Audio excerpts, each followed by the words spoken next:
Well, the strange weather continues. It's showing that it's sunny where we live in Macedonia, which, I don't know, directionally from Northfield Park, 4 or 5 minutes away. It's showing sunny where we live, sunny at Northfield Park. We just went down the road a little bit, maybe 10 minutes the other direction, and it was a torrential downpour. We were just eating lunch and looked at the window, and it was a monsoon. It's such weird weather here.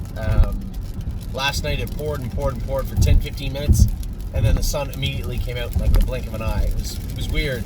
It's pretty neat though. As I said yesterday, it kind of reminds me a little bit of home. The weather can get strange like that. I'm obviously originally from an island, so pouring again right now. So I want to talk about the, I don't even know if I can talk about it so loud. I want to talk about the aged horses. Brave World's on the top of the list. Raced great last night. The St. Charles family have had these horses absolutely fantastic since we sent them there. Time of Houdini, a little stumbling on Friday, but Brave World was very, very good and has been very good and continues to be very good. A couple of people had asked me, what happens now when Northfield Park closes or Northville Racetrack closes next week? I said it's simple. We've talked to Steve Bossens. He's going to take Time El Houdini, and Harry Fulton will get Brave World to race around Grand River and Georgian throughout the winter. Maybe the odd start at Mohawk Raceway. Where are we at here? 300 yards. Going the right way. So Brave World has been great. Compass Rose DC, second last week, raced good. She'll be racing at the Meadows next Thursday in good class there, I hope. Cruising in Style raced well from a trailing post the other day. A rare good race from a trailing post from him. We'll see how he makes out next week. Don't Believe Me, Just Watch was a route winner, just jogged in his first start back of the year. He's in the non-winners of 35,000 at Georgian Downs this week, I believe. Globetrotting is now in the care of Ron Burke. Jason and I and a couple other people had discussed it quite a bit, and I discussed it again with Ron and just said, hey, I know you got a lot of good trotting mares and fillies. I think this is a really good horse. Too good to be racing regionally. What I mean by that is to be stabled at Northfield or at the Meadows. I believe this is a filly that should be in a mare, that should be in a place that can move around in a fluid way. So race her at the Meadows on this Saturday, or the Poconos, or Philadelphia. We're just not set up to do that. So it wasn't that hard. You look around at top trainers. Who's higher than Ron Burke? I don't know. So Globetrotting is currently in the care of Ron Burke. Miss Brampton Beast race tonight. Somebody messaged me, said, what will she be like? I don't know. She's coming off a broken equipment break in a qualifier, a mile 58. I think she's probably ready for 56, 57 over Georgian if the track is good. So we'll see tonight. Your question will be answered by her and Mario tonight, I believe. Path of Totality, big qualifier from her at Northfield Park. Few little tiny changes with her, and she was much better. We'll see how she races this week. When is she in? Wednesday? She's in Wednesday night at Northfield Park. Spend That Money also races this week. She's at Grand River. This is a filly, we talked about horses that really had a good run stolen from them with the lockdown. This is one. This is a filly I think was first made a break in second, or second made a break in second in her 3 latest races right before the lockdown. I felt that we had got the King Siren out of her. We found a great class for her. I told everybody I wanted to keep her for this class, and then the lockdown hit, and now she's stuck in a different class with different horses. Same class, but totally different group of horses. I don't know how she'll be. I asked Travis to go to Grand River early and hang her up. I spoke to him. He's gone with a number of horses over here, knows exactly how I wanted her hung up. So I said, hey, can you go early, go a mile with her, and just make sure that she feels adequate to you. So Travis is going to go to Grand River early and go with her, so I appreciate that very much. Spirited Dio made a break at the Meadows. Okay, give her a break. Give her a mulligan once in a while.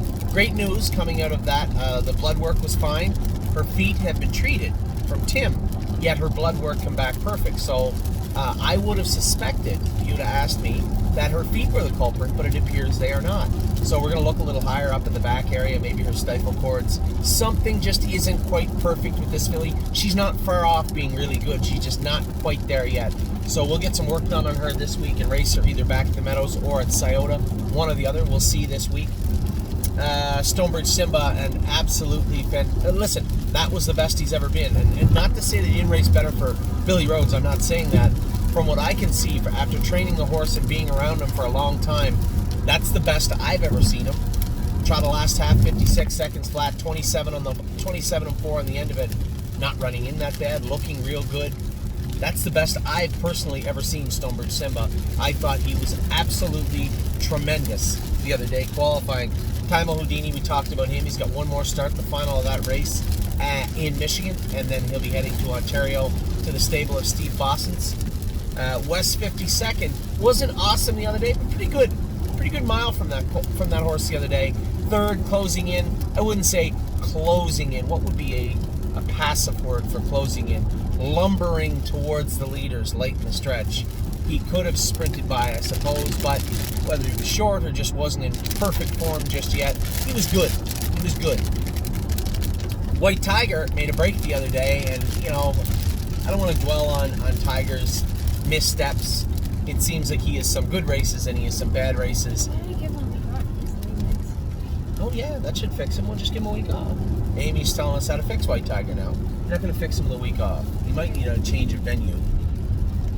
We'll see. White Tiger he's always been an underachiever, but has always done well enough that we overlooked what he actually was. So I'll allow it. We'll allow it for now. We'll probably race him one more start at the Meadows, and then we'll look. I know I spoke to Joe again today, one of our clients, and a number of other clients saying, geez, there are a lot of trot races in Massachusetts, and they seem a little watered down. I would shy away from that in the past because he has historically been a tricky trotter, but Tim's got him good right now. By good, I mean he's trotting great. I put his nose right on the gate the other day. There was no hesitation. That break, you could say maybe he was startled when he did touch my foot. I was going to say I touched him, but he did touch my foot when he made a break. It shouldn't have been enough to jostle him, but it did. So if you were going to ask me, I would say, yeah, in the past, I would probably lean away from that type of a plan. But as of right now, this second, yeah, I could go with that. We'll see. We'll see how that works out. And then, obviously, yes, I got a call from Irv, a message today. I screwed up a little bit. This is obviously not the video for it, but I didn't screw up. When we entered Massive Profit, the sheet for Indiana was not out yet, and they did write a 2-year-old race in Indiana. Now, it wasn't on the calendar for 2-year-olds. It was just an overnight race. They call them mini series is there. We had already had Massive Profit entered here, so not ideal, but at the same time, we'll race him here. Spent will be entered Friday in Indiana, and then Yes will also be racing Friday. Now, he didn't clarify where he was racing. I assume he meant Yonkers, but we'll see. So it looks like Yes will be in on Friday at Yonkers. So that is the aged horses. Pretty good week all around. Actually, one of our better weeks. I was very happy with the way the 2-year-olds qualified. Really impressed with the way the 3-year-olds raced, and of course the aged horses continue to race well. So all in all, under the entire banner of thestable.ca, it has been a good week. So talk to you later. I hope you guys are, as always, having a good weekend. Hope you have a better week next week, and I will talk to everybody real soon.